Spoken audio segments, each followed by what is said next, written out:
RK news కి స్వాగతం. ప్రతిష్టాత్మకమైన Rajamahendravaram the Aryapuram cooperative bank ఎన్నికల్లో నందిప శ్రీనివాస్ ప్యానెల్ కు తాము మద్దతిస్తున్నట్టు దళిత గిరిజన మైనార్టీ ఐక్య వేదిక ప్రతినిధులు వెల్లడించారు. తమ దళిత సామాజిక వర్గం చెందిన కస్సే రాజేష్ కు బ్యాంకు పాలకవర్గంలో పోటీ చేసేందుకు అవకాశం కల్పించారని తెలిపారు. ది రాజమండ్రి ప్రెస్ క్లబ్ లో మంగళవారం జరిగిన విలేకరుల సమావేశంలో దళిత గిరిజన ఐక్య వేదిక చైర్మన్ మాజీ కార్పొరేటర్ అజ్జరపు వాసు, ఇతర నాయకులు కోరుకొండ చిరంజీవి, బంగారు తాతారావు, వెంట్రపాటి వీరాజు మాట్లాడారు. ఆర్యాపురం బ్యాంకులో బడుగు బలహీన వర్గాలకు చెందిన వారు చాలా మంది ఖాతాదారులు ఉన్నారని, వారికి వేల సంఖ్యలో ఓట్లు ఉన్నాయన్నారు. 100 సంవత్సరాల క్రితం ఏర్పడిన బ్యాంకు పాలక వర్గానికి జరుగుతున్న ఎన్నికల్లో చల్లా శంకర్రావు ప్యానెల్లో దళిత సామాజిక వర్గానికి అవకాశం కల్పించకపోవడం దారుణమన్నారు. నందిప శ్రీనివాస్ ప్యానెల్లో కస్సే రాజేష్ కు అవకాశం కల్పించినందున ప్యానెల్ కు మద్దతుగా తాము ఎన్నికల ప్రచారం నిర్వహిస్తున్నామన్నారు. తమ ఐక్య వేదికకు ఏ రాజకీయ పార్టీతోనూ సంబంధం లేదని, అయితే దళిత గిరిజనులకు అవకాశం కల్పించకపోవడం వల్లనే తాము స్పందించడం జరిగిందన్నారు. ఏ రాజకీయ పార్టీ తమకు మంచి చేస్తుందో వారికే తాము ఎన్నికల్లో ఓట్లేసి అధికారం కట్టబెడుతున్నామని, ఇప్పుడు వారే తమను ఈ ఎన్నికల్లో ఓటు బ్యాంకుగా వాడుకోవాలని చూడటం తమకు బాధ కలిగించిందన్నారు. చాలా మంది దళిత బడుగు బలహీన వర్గాల ఖాతాదారులు ఈ బ్యాంకుల్లో రుణాలు తీసుకుని తమ పిల్లలను చదివించుకోవడం, ఇల్లు కట్టుకోవడం చేస్తూ ఆర్థిక అభివృద్ధి సాధిస్తున్నారని తెలిపారు. కుల వివక్షతోనే చల్లా శంకర్రావు ప్యానెల్ దళితులను విస్మరించినట్లుగా అర్థమవుతుందని, తమ కంటే తక్కువ ప్రాతినిధ్యం ఉన్న వారికి కూడా డైరెక్టర్ గా అవకాశం కల్పించి తమకు చిన్న చూపు చూస్తున్నారన్నారు. దళిత మైనార్టీ గిరిజనుల పట్ల ఇలాగే వ్యవహరిస్తే రాబోయే రోజుల్లో తగిన విధంగా బుద్ధి చెబుతామని హెచ్చరించారు. సమావేశంలో నాయకులు దువ్వాడ రాజా, Dondapati Krishnapar, Neelapu Venkateswararao, Anaparthi Surendrababu, Palivela Raju, Mandapalli Sekhar, U Satyanarayana, KV Sriram, M Prasanna Kumar, Raphael తదితరులు పాల్గొన్నారు. నమస్కరించుకుంటూ ఈరోజు మా ఈ ప్రెస్ మీట్ కారణం చిరంజీవి చెప్పినట్టు బ్యాంకులో ఆర్యాపురం కోఆపరేటివ్ బ్యాంకులో ఎస్సీ ఓటింగ్ చాలా ఉంది. ఎందుకంటే బడుగు బలహీన వర్గాలకి ఎంతో ఆదరణ కలిగిన బ్యాంకు. ఎంతో మంది మా వాళ్ళు కూడా చాలా మంది డాక్యుమెంట్స్ అవి పెట్టుకుని లోన్లు అవి తీసుకున్న బ్యాంకు. అలాంటి బ్యాంకులో ఈరోజు మమ్మల్ని ఒక ఓటు బ్యాంక్ కింద వాడుకోవాలనే ఉద్దేశంతో ఏదైతే మా సామాజిక వర్గం ఉందో ఎస్సీలకి ప్రాతినిధ్యం కల్పించకుండా చల్లా శంకర్రావు గారి బెల్ట్ కట్టడం అన్నది అది చాలా హేయం.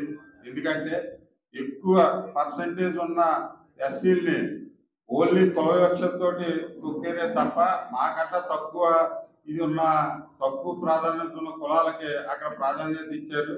ఇది చాలా అన్యాయం. కానీ నందిప శ్రీనివాసరావు గారి బెల్ట్లో మా కమ్యూనిటీ వాళ్ళు గుర్తించి కస్సే రాజేష్ అనే వ్యక్తికి వాళ్ళు ఇవ్వడం జరిగింది ప్యానల్లో డైరెక్టర్గా. మేము అందరం కూడా ఇదే పరిస్థితి కొనసాగితే మా దళితులందరూ కూడా ఏకతాటిపై వచ్చి ఖచ్చితంగా మమ్మల్ని ఎవరైతే గుర్తిస్తారో వాళ్ళకి ఆ బెల్ట్కి న్యాయం చేకూర్చేలాగా మేము మీ ద్వారా ఓటర్ మహాశయులందరికీ కూడా విజ్ఞప్తి చేస్తున్నాం. ఎందుకంటే ముందు ఇదే పరిస్థితి కానీ రాజమండ్రిలో కొనసాగితే దళితులందరూ అది ఏ పార్టీ అయినా సరే ఆ పార్టీ నాయకులకు కూడా తగిన బుద్ధి చెప్పి పరిస్థితి ఉంటుందని కూడా హెచ్చరిస్తున్నాం. ఆయన సామాజిక న్యాయం చేయలేదని మేము ఆందోళన వ్యక్తం చేస్తున్నాం.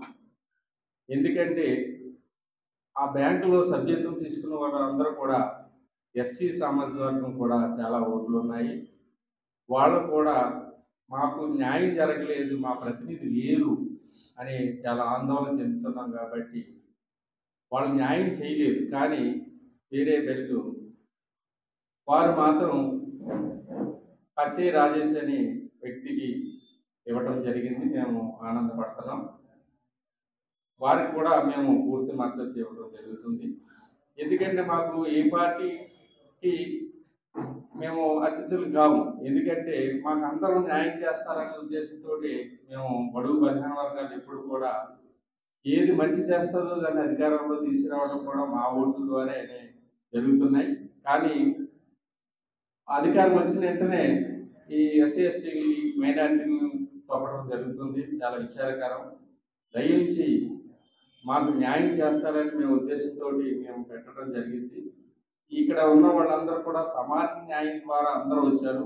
ఎంఆర్పిఎస్ నుంచి పోరాటంగా ఏ విషయం మాట్లాడినా మాకు న్యాయం జరగలేదని అడుగుతుంది తప్ప, అడగటమే తప్ప ఎప్పుడు కూడా దాని మీద మేము వేయనటువంటి యాక్టిషన్ చెయ్యం. ఎందుకంటే అది చరిత్ర కలిగిన బ్యాంకు. మనం నిజంగా చెప్పాలంటే కనుక అన్నయ్య చెప్పినట్టు చాలా రకాలుగా కోర్లపేట కానీ, కంబాలపేట కానీ, లక్ష్మీపేట కానీ, చర్చిపేట కానీ, ఈ చింతలపేట కానీ, ఈ పేటలన్నింటినీ కూడా ఆ బ్యాంకుల్లో డబ్బులు రాసి బిడ్డలు చదివించిన దినాలు చాలా ఉన్నాయి. అంటే ఈరోజు ఎస్సీ క్యాండిడేట్లుగా ఉద్యోగాలు చేసేవాళ్ళు కూడా బ్యాంకుల్లో చదివించిన డబ్బులతోటి. అయితే మేమనేది ఏంటంటే ఏ పార్టీ అధికారంలో ఉన్నా మాకేం పర్వాలేదు, కానీ ఏంటంటే మా సామాజిక వర్గాన్ని గుర్తించి బ్యాంకుల్లో ఎందుకు కలుపుకొని ఐక్యత భావంతో వాళ్ళకి అధికారం చేపడతానికి మీరు ఎందుకు ఆలోచించలేదనేది మాకు అర్థం కాని సంఘటన. ఒక విషయం ఏంటంటే ఈరోజు కార్యక్రమం చాలా జాగ్రత్తగా ఆలోచించి ఏర్పాటు చేశారు మన వాసనీయ, మన చిరంజీవి అనియ. ఎందుకు మాట్లాడి చెప్తున్నానంటే ఎంజాయ్ జరుగుతున్నప్పుడు ఖచ్చితంగా మేము అడగటమే తప్ప ఏమీ చేయలేకపోతున్నాం. మీరు ఏమనుకోకుండా పత్రికా విలేకరుల ద్వారా మేము తెలియవచ్చేది ఏంటంటే మా దళితుల్ని, రెల్లీలు కానీ, మాదిగులు కానీ, మాలలు కానీ గుర్తించి మాకు కూడా టౌన్లో దేవుడి దయవల్ల అందరూ బాగున్నారు, చదువుకుని ఉన్నారు, వాళ్ళందరికీ కూడా ఒక మంచి అవకాశం కల్పించాలని కోరుకుంటూ ఈ పత్రిక ఈ ప్రెస్ మీట్ ఒక ఉద్దేశాన్ని నిర్వహించడం జరిగింది. మరి సల్లాల శంకర్రావు గారి టీంలో మరి ఎస్సీ సామాజిక వర్గానికి చెందినటువంటి వారిని ఎవరు వేసుకోలేదన్న ఒక ఆవేదన అయితే మేమంతా ఆవేదన చెందుతూ ఉన్నాం. ఎందుకంటే ఇది కరెక్ట్ కాదు. మరి అన్నిటిలో కూడా మాకు ప్రాధాన్యత ఇవ్వాలి. మరి ఎదర బెల్ట్లోని ఎస్సీ సామాజిక వర్గానికి ప్రాధాన్యత ఇచ్చేటప్పుడు ఈ బెల్ట్లో కూడా ఇవ్వాలి. మరి ఇవ్వలేదనేసి మేమంతా మా ఎస్సీ వాళ్ళంతా కూడా మేము చాలా ఆవేదన చేస్తున్నాం. మరి మాకు సరైన న్యాయం చేస్తారనేసి మేము కోరుతూ ఉన్నాం.